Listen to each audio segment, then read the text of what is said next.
So, I wanted to talk a little bit about my path to wealth.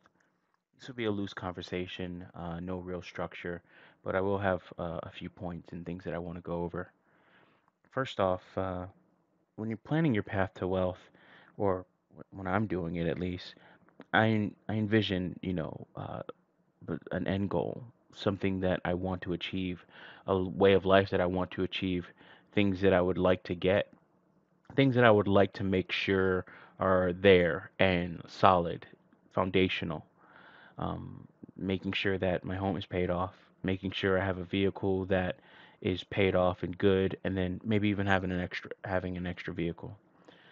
Doing things like having another source of income of some sort.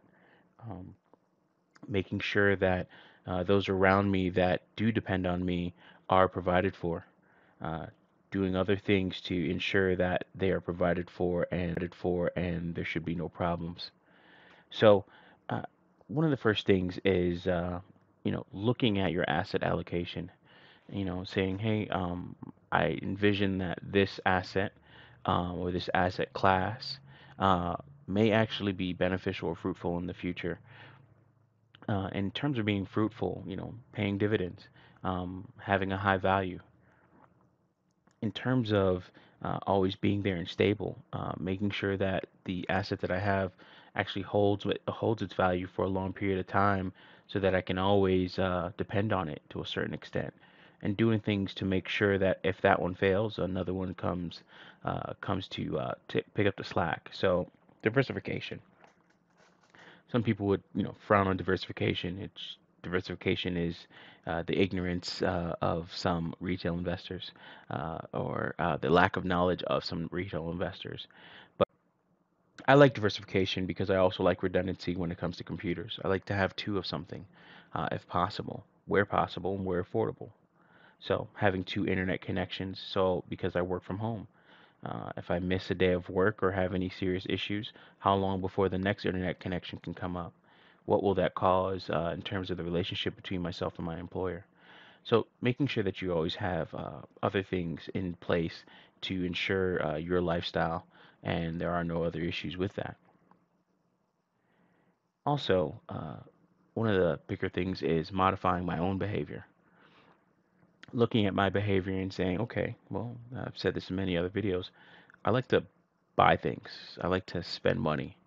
So when it comes to spending money, well, instead of me spending money on things that depreciate in value or have no resale value at all, I'm spending money on things that hold value and things that will actually appreciate and even possibly pay me some type of dividend just for holding that asset, for taking that risk, quote unquote.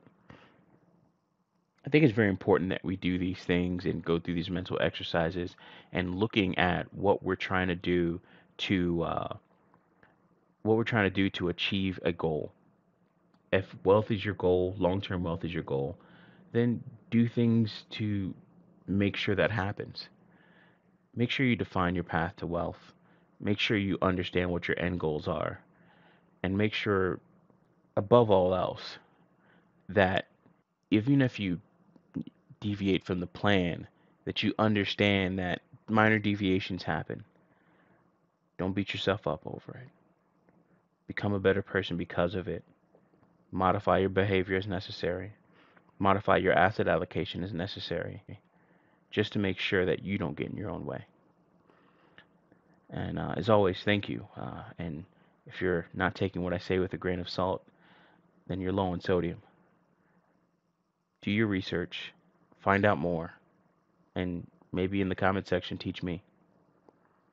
As always, thank you very much.